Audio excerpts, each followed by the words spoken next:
안녕하세요. 미래를 설계하라 경제예스 진행의 최예지입니다. 오늘은 장동휘, 최한솔 아나운서와 함께하겠습니다. 안녕하세요. 안녕하세요. 오늘 국내 증시는 하루 만에 다시 방향을 틀며 높은 변동성을 이어가고 있습니다. 미국 증시에서 AI 반도체 관련 기술주가 숨고르기에 들어간 가운데 코스피는 외국인과 기관의 매도세 속에서 7,700선 안팎에서 등락을 거듭하는 모습인데요. 시장의 시선은 여전히 반도체에 쏠려 있습니다. 최근 국내 증시를 이끌어온 반도체 대형주들의 향방이 지수의 방향을 결정짓는 핵심 변수로 떠오르고 있는 가운데 미국 기술주 조정이 단기 숨고르기에 그칠지 아니면 변동성 확대의 신호탄이 될지 관심이 모아지고 있습니다.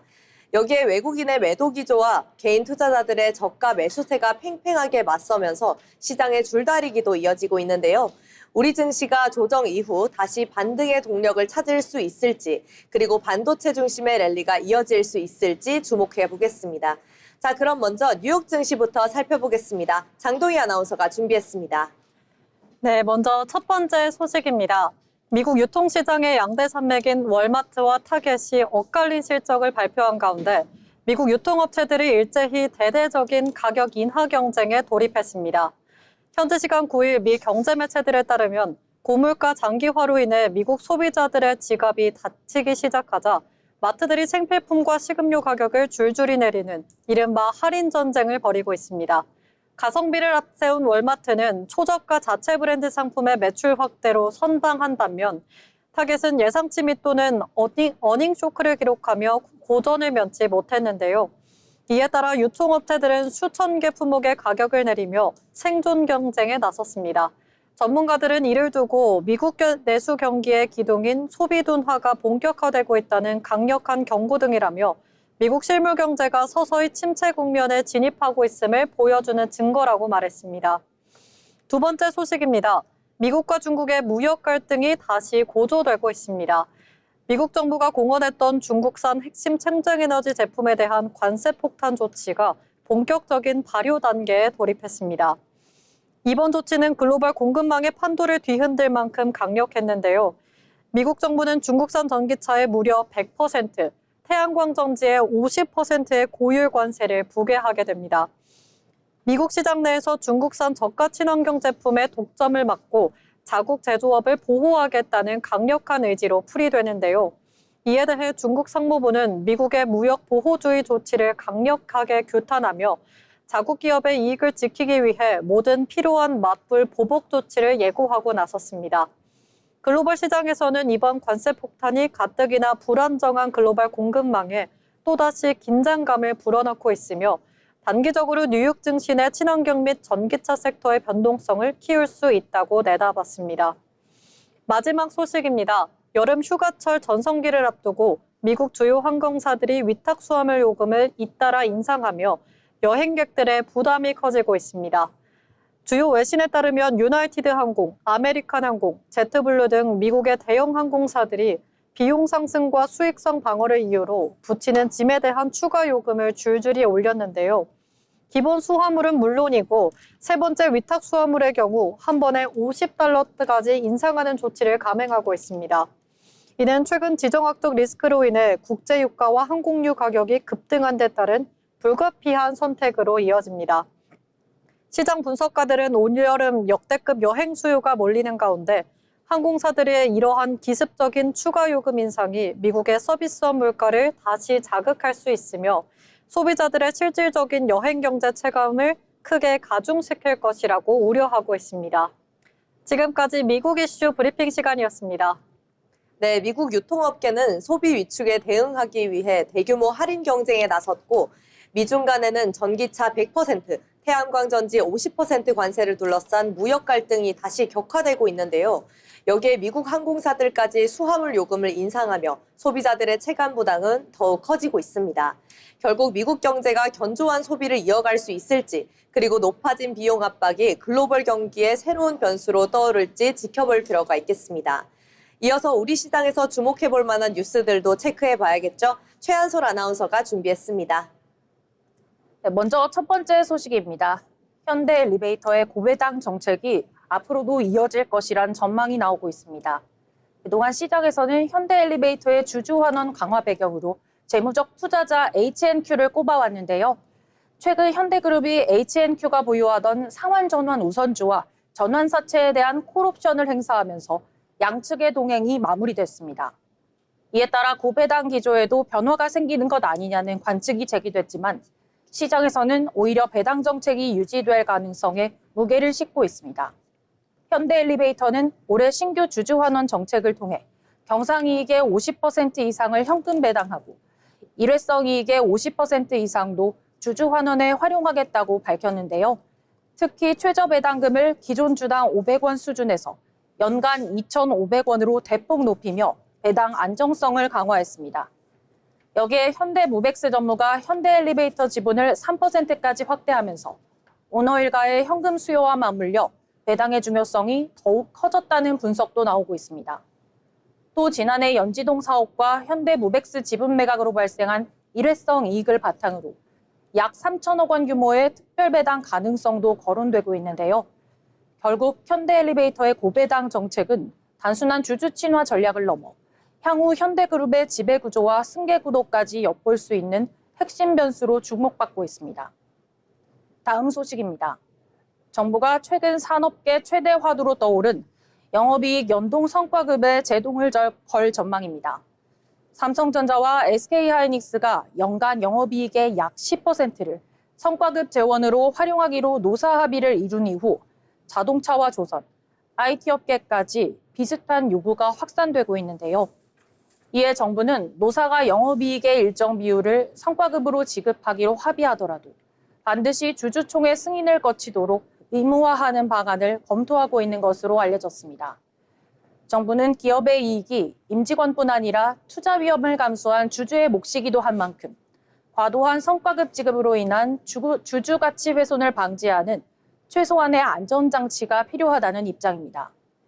실제로 기아와 HD 현대중공업 노조는 지난해 영업이익의 30%를 성과급으로 지급할 것을 요구하고 있고 카카오 노조 역시 영업이익의 13에서 15% 수준의 성과급을 주장하며 부분 파업을 예고한 상태입니다. 경영계는 영업이익의 일정 비율을 사전에 성과급으로 배분하는 방식이 기업의 투자 여력을 약화시키고 실적 악화에 따른 위험은 주주가 부담하는 반면 임직원은 성과만 공유하는 구조가 될 수 있다고 우려하고 있는데요. 반면 노동계는 초과 이윤에는 노동자의 기여도 포함되어 있는 만큼 정당한 보상이 필요하다고 맞서고 있습니다. 주총 승인 의무화가 현실화될 경우 영업이익 연동 성과급을 둘러싼 논란은 새로운 국면을 맞을 전망입니다. 특히 이미 관련 제도를 도입한 삼성전자와 SK하이닉스의 성과급 체계 역시 다시 한번 시험대에 오를 것으로 보입니다. 마지막 소식입니다. 삼성이 전 관계사를 대상으로 인공지능 AI 대전환에 본격 나섭니다. 삼성은 이달부터 제미나이와 챗GPT, 클로드 등 외부 생성형 AI 서비스를 공식 도입하고 연구개발부터 생산, 마케팅 지원 업무까지 전 밸류체인에 AI를 적용할 계획인데요. 이를 위해 전 관계사 사장단과 임원을 대상으로 AI 집중 교육을 실시하고 오는 2026년까지 전 직원을 대상으로 한 AI 교육도 완료한다는 방침입니다. 또 각 계열사마다 AI 전담 조직을 신설해 업무 혁신 속도를 높일 계획입니다. 재계에서는 이번 움직임을 단순한 업무 효율화 차원을 넘어 AI를 기업 경쟁력의 핵심 축으로 삼겠다는 선언으로 해석하고 있습니다. 결국 이제 AI는 일부 전문가들만의 기술이 아니라 기업의 생존과 성장을 좌우하는 필수 역량으로 자리 잡고 있는데요. 삼성의 이번 AI 대전환이 국내 산업 전반의 디지털 혁신을 더욱 가속화하는 계기가 될지 주목됩니다. 지금까지 뉴스 브리핑이었습니다. 네, 오늘 기업가에서는 주주 환원과 성과 보상, 그리고 AI 전환까지 기업 경영의 새로운 화두들을 살펴봤는데요. 결국 기업의 지속적인 성장을 위해서는 주주와 임직원, 그리고 미래 경쟁력 사이에서 어떤 균형점을 찾느냐가 더욱 중요해지고 있는 모습입니다. 배당 정책부터 성과급 논란, AI 혁신까지 기업들의 선택이 앞으로 산업 전반에 어떤 변화를 가져올지 계속해서 지켜보겠습니다. 아울러 본방송에서 제공하는 정보는 투자 판단에 대한 조언일 뿐 해당 종목 가치의 상승 또는 하락을 보장하지 않습니다.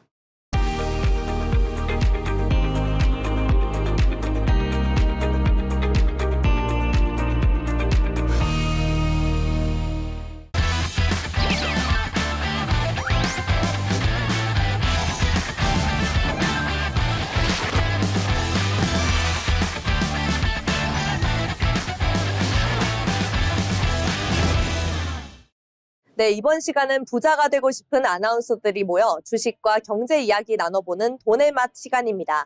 먼저 국내 증시 마감 상황 알아보겠습니다. 배지호 아나운서가 전해드립니다.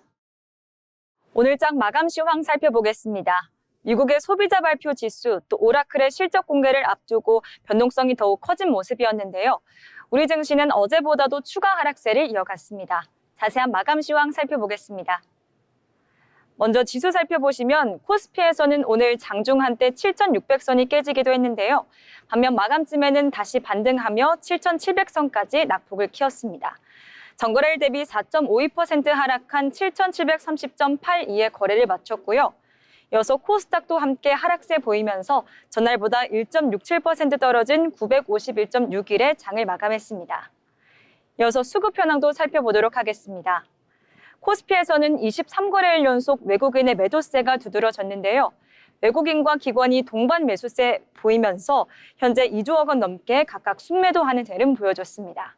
반면 개인에서는 4조억 원 넘게 순매수하며 하방 경직을 나타냈습니다. 이어서 코스닥도 살펴보시죠. 코스닥에서도 외국인과 기관의 매도세가 이어졌는데요. 개인이 1,169억 원 순매수했지만 외국인과 기관이 72억 원, 1,102억 원 동반 매도 흐름 보였습니다. 이어서 시가총액 상위 종목들도 함께 보겠습니다. 먼저 코스피 살펴보시면요. 코스피에서는 대부분 종목들이 큰 폭으로 하락했습니다. 간밤 뉴욕 증시에서 필라델피아 반도체 지수가 약세 마감하면서 우리 증시에도 영향을 미친 모습인데요. 국내 반도체 대형주들도 영향을 받았습니다. 반도체 투톱인 삼성전자는 6% 넘게 하락하면서 겨우 30만 원 선을 지켜낸 모습이고요. SK하이닉스 역시 7% 넘는 하락폭 보여줬습니다. 또한 오늘 HD 현대중공업은 4.74% 상승하면서 시가총액 상위 종목 가운데 유일한 상승폭을 키워낸 종목이었습니다. 이어서 코스닥도 살펴보시죠. 코스닥에서는 대부분의 종목들이 혼조세 양상을 이어갔습니다. 전날 6% 반등한 이후에 차익 실현 매물이 출회된 모습이었는데요.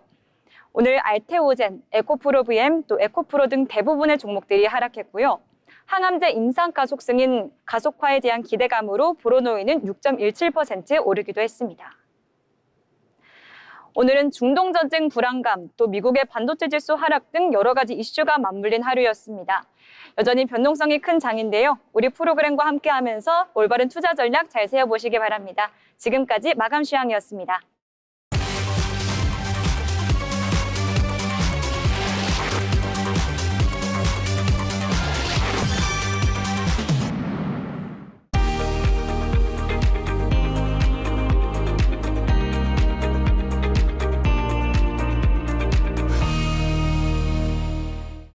네, 오늘 시장은 미국 물가지표 발표를 앞둔 경계 심리와 중동 정세 불안, 반도체주 약세가 겹치면서 전반적인 조정을 받는 모습이었습니다.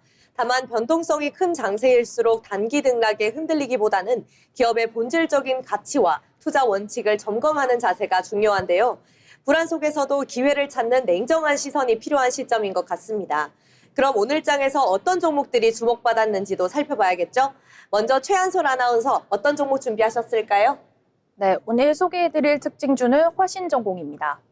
화신전공은 자동차 실시와 정밀 가공 부품을 생산하는 자동차 부품업체인데요.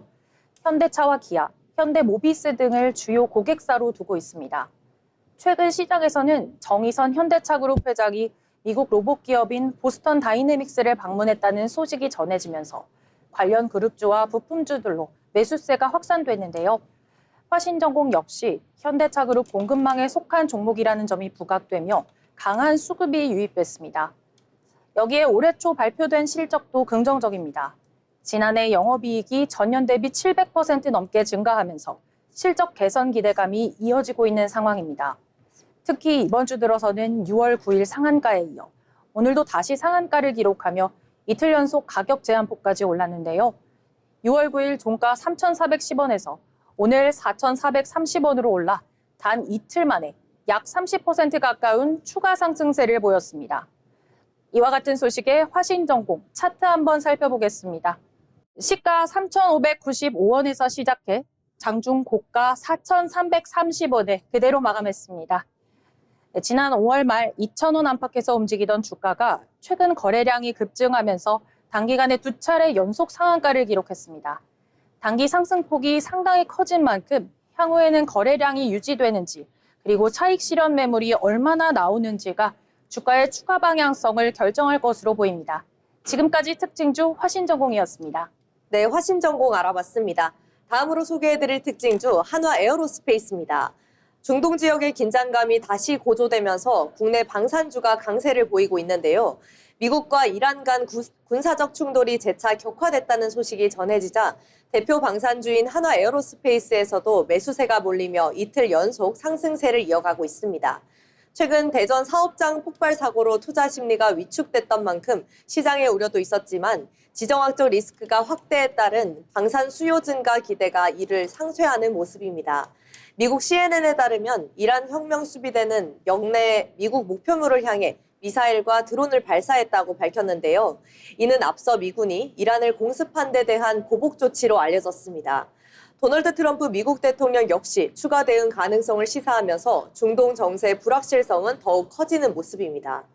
이처럼 국제 정세가 불안해질수록 방위 산업에 대한 관심이 높아지고 있는 가운데 국내 방산주 역시 수혜 기대감 속에 투자자들의 주목을 받고 있는데요. 다만 한화 에어로스페이스의 경우 최근 발생한 대전 사업장 폭발 사고로 5명이 숨지고 2명이 다친 사고와 관련해 수사가 진행 중인 만큼 관련 불확실성 역시 함께 지켜봐야 할 것 같습니다. 결국 오늘 방산주의 상승은 기업 자체 이슈를 넘어 글로벌 지정학적 리스크가 국내 증시에 얼마나 큰 영향을 미치는지 보여주는 사례로 읽히고 있습니다. 앞으로 중동 정세의 향방과 함께 방산주의 흐름도 계속해서 주목해볼 필요가 있겠습니다. 지금까지 한화 에어로스페이스 알아봤습니다. 그럼 다음 특징주도 함께 만나보겠습니다. 장동희 아나운서 어떤 종목 준비하셨을까요? 네, 오늘의 특징주는 카카오입니다.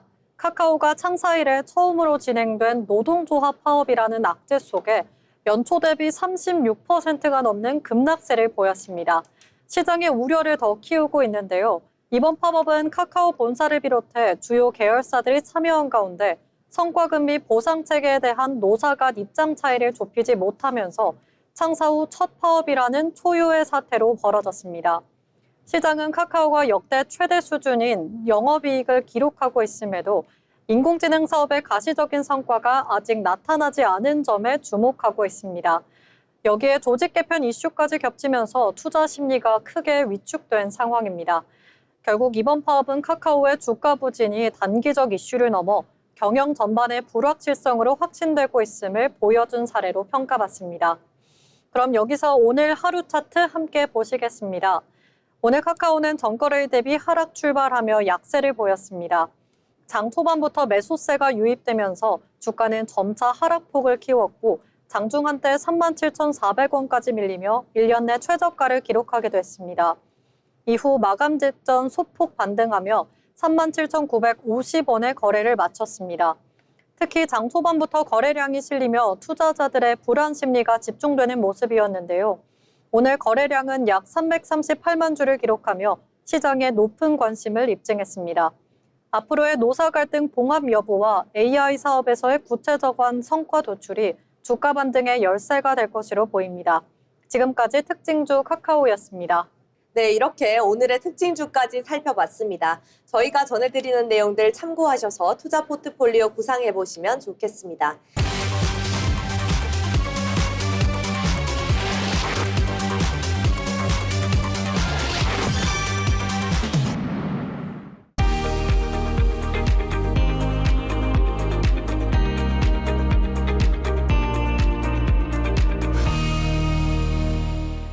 계속해서 증권사에서 발간한 리포트를 알기 쉽게 전해드리는 투자 리포트 시간입니다. 김하영 아나운서, 오늘은 어떤 내용 준비하셨나요? 어렵게 느껴지는 투자 이슈를 알기 쉽게 풀어보는 시간, 투자 리포트입니다. 이번 리포트의 핵심 주제는 AI 시대의 숨은 조력자, 전력과 냉각 인프라입니다. 최근 생성형 AI 기술이 일상과 산업 전반에 빠르게 스며들면서 이를 묵묵히 뒷받침할 필수 인프라 기업들이 주식시장을 주도하는 새로운 주도주로 급부상하고 있습니다. 오늘은 왜 시장의 자본이 AI 기술 그 자체를 넘어 전력망과 열관리 시스템으로 쏠리고 있는지 그 배경과 앞으로의 투자 포인트를 함께 짚어보겠습니다. AI 시대가 본격적으로 열리면서 글로벌 IT 업계에는 전력 확보라는 막중한 생존 과제가 주어졌습니다. 일반적인 포털 검색과 달리 생성형 AI는 방대한 양의 데이터 학습과 연산 처리를 요구하기 때문에 상상을 초월하는 전력을 소비합니다. 실제로 국제에너지기구는 오는 2026년 글로벌 데이터 센터의 전력 소비량이 2022년 대비 최대 2배 이상 폭증할 것으로 내다봤습니다. AI 모델이 똑똑해지고 고도화될수록 전력 수요는 기하급수적으로 늘어날 수밖에 없는 구조적 변화가 시작된 것입니다. 이에 따라 전력을 생산하고 운반하는 전력 인프라 산업이 이른바 슈퍼사이클에 진입했습니다. 가장 눈에 띄는 것은 송배전망의 심장 역할을 하는 변압기와 고압전선 수요의 폭발적인 증가입니다. 현재 미국을 비롯한 주요국의 전력망은 70% 이상이 노후화되어 이미 대규모 교체 주기가 도래한 상황인데요. 여기에 전 세계적인 AI 데이터 센터 건설 붐까지 맞물리면서 전력기기 공급이 수요를 도저히 따라가지 못하는 강력한 쇼티지 현상이 발생했습니다. 상황이 이렇다 보니 구글, 마이크로소프트, 아마존 같은 글로벌 빅테크 기업들의 움직임도 한층 다급해졌습니다. 데이터 센터를 24시간 가동하기 위한 막대한 에너지를 스스로 그리고 안정적으로 확보하기 위해 천문학적인 자금을 쏟아붓고 있는 건데요. 특히 탄소 배출을 최소화하면서도 고효율 전력을 뿜어낼 수 있는 소형 모듈 원전을 비롯해 친환경 에너지원 확보 경쟁이 치열해지고 있습니다. 이는 결국 현재 AI 패권 다툼이 에너지 확보 경쟁으로 빠르게 확장되고 있음을 의미합니다. 그런데 막대한 전력 소모만큼이나 시급하게 해결해야 할 또 다른 핵심 과제가 있습니다. 바로 열 관리입니다. 24시간 쉬지 않고 고강도 연산을 수행하는 AI 서버는 필연적으로 엄청난 열을 뿜어냅니다. 과거처럼 데이터 센터 내부에 차가운 에어컨 바람을 불어넣는 단순한 공랭식 시스템으로는 높아진 서버의 온도를 감당하기에 이미 한계에 다다랐습니다. 열을 제때시키지 못해 서버가 멈추게 되면 이는 곧바로 천문학적인 경제적 손실로 직결됩니다. 이에 따라 시장은 열을 더 효율적으로 통제할 수 있는 차세대 냉각 기술에 프리미엄을 부여하고 있습니다. 대표적으로 서버 자체를 전기가 통하지 않는 특수 냉각액에 푹 담가버리는 액침 냉각 방식이 주목받고 있습니다. 전력 소비를 파격적으로 줄이면서도 냉각 효율은 극대화할 수 있어 이처럼 고도화된 냉각 솔루션을 보유한 기업들이 AI 밸류 체인의 숨은 핵심 수혜주로 강력하게 떠오르고 있습니다. 결론적으로 현 시점 똑똑한 투자자들의 시선은 단순한 AI 서비스나 칩 설계 기업에서 한 걸음 더 나아가 전력망과 냉각을 아우르는 물리적 인프라 밸류 체인 전반으로 뻗어가고 있습니다. AI 산업의 팽창이 일시적 테마가 아닌 묵직하고 구조적인 인프라 수요로 직결되고 있는 만큼 단기적 접근보다는 관련 산업의 장기적인 성장 사이클에 맞춘 지속적인 관심이 필요해 보입니다. 지금까지 어려운 투자 리포트를 쉽게 풀어보리는 투자 리포트였습니다. 네, 이번 리포트는 AI 열풍의 진짜 수혜처로 떠오르고 있는 전력과 냉각 인프라 산업에 대해 살펴봤습니다. 화려한 AI 기술 뒤에서 이를 움직이는 보이지 않는 기반 산업의 중요성이 더욱 커지고 있는데요. 앞으로 투자자들의 시선도 AI를 넘어 AI를 가능하게 하는 인프라 밸류 체인으로 확장될 필요가 있겠습니다.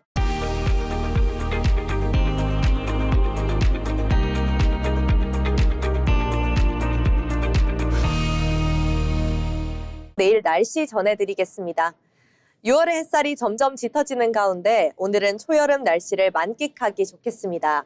전국이 대체로 맑거나 가끔 구름 많은 지역 보이겠고 한낮에는 기온이 크게 오르면서 다소 덥게 느껴지겠습니다. 서울 낮 기온은 26도, 대전 27도, 광주와 대구 28도 안팎까지 오르겠고 부산은 24도로 비교적 선선하겠습니다. 다만 낮과 밤의 기온차가 10도 안팎으로 크게 벌어지는 만큼 아침 저녁으로는 가벼운 옷 챙기는 게 좋겠습니다. 또 강한 자외선이 예상되는 만큼 외출하실 때는 자외선 차단에도 신경 쓰셔야겠습니다. 한편 동해안과 남해안 중심으로는 바람이 다소 강하게 불 수 있겠고 해상에는 짙은 안개가 끼는 곳도 있겠는데요. 항해나 조업하시는 분들은 최신 기상 정보를 확인하시기 바랍니다. 초여름의 싱그러운 햇살과 함께 활기찬 하루 보내시기 바랍니다. 지금까지 날씨 정보 전해드렸습니다. 아울러 본방송에서 제공하는 정보는 투자 판단에 대한 조언일 뿐 해당 종목 가치의 상승 또는 하락을 보장하지 않습니다.